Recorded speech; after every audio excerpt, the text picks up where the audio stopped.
असर करती है।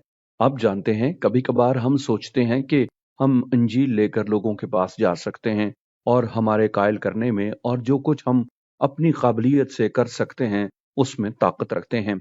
लेकिन दर हकीकत दुआ हमारे पास वो हथियार है जिसके साथ हम उस नस्ल तक पहुंच सकते हैं जो ईमान नहीं रखती, क्योंकि तब खुदा बड़े और कुदरत वाले काम करेगा। मुझे इथोपिया जाना और वहां इथोपिया में अदीस अबाबा के नेशनल स्टेडियम में मनादी करना याद है। ये एक हैरत अंगेज वाकया था जो तब हुआ जब मैं वहां गया। जब हम वहां गए तो वहां आजादी थी जो अभी अभी उस मुल्क को मिली थी। स्टेडियम लोगों से भरा हुआ था, लेकिन वहां मैंने कुछ देखा जिसने गहरे तौर पर मेरे दिल को छू लिया। मैंने 200 आदमियों को दुआ करते देखा और वो एक छोटे कमरे में दुआ कर रहे होते। वो 30 मिनट दुआ करते, वो चले जाते और एक और 200 अंदर आ जाते। यूं वहां 800 आदमी थे जिन्होंने दुआ की।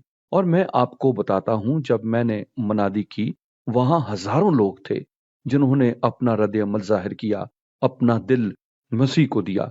वो समझ गए थे कि ये दुआ है जो गैर ईमानदार नस्ल को तैयार करती है। कि यीशु ने क्या कहा, कोई मेरे पास नहीं आ सकता जब तक बाप जिसने मुझे भेजा है उसे खींच ना ले। यूहन्ना के 6 बाब और उसकी 65 आयत में यीशु ने भीड़ को अपने पीछे आते देखा और फिर उसने अपने शागिर्दों से कहा, मैं तुमसे सच कहता हूं कि मेरे पास कोई भी नहीं आ सकता जब तक बाप की तरफ से उसे ये तौफीक ना दी जाए। और जब दुआ करते हैं, खुदा का रूह लोगों के दिलों में काम करने के लिए उतरता है। ये सिर्फ वही है जो इंसान के दिल को बदलने का काम कर सकता है। सिर्फ खुदा ये कर सकता है। लिहाजा जब एक ऐसी नस्ल है जो ईमान न रखने वाली नस्ल मालूम होती है और कहते हैं कभी भी कोई ईमान नहीं लाएगा, हम कैसे उस नस्ल तक पहुंच सकते हैं?